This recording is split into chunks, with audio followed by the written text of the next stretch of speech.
I have pondered this thing called fishing for years, and there's no way to monetarily justify any fishing trip.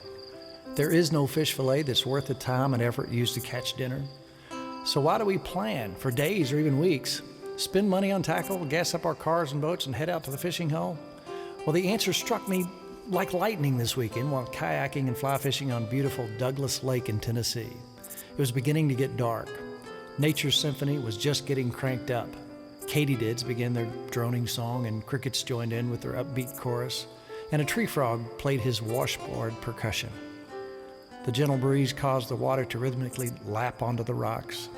I glanced out to the nearby mountaintop and watched a smoky cloud roll across the top, then sink into the valley below. The smell of a distant campfire was pleasantly processed by my olfactory receptors. A roll cast just to the left of a large branch was greeted by the unmistakable sound of a large bluegill plowing into my popper. And just for a minute, I remembered a time when I was standing on a bank of some pond with my father. Before I knew about bills and adult responsibilities, before I knew the ugliness that could exist in this world, before I knew that people could hate and hurt other folks. "Come on, Dad, just one more cast."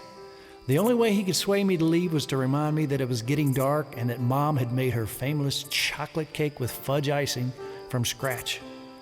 As we walked up the hill to Dad's '64 Chevy pickup, which would later become my first vehicle, that same symphony was playing in the background.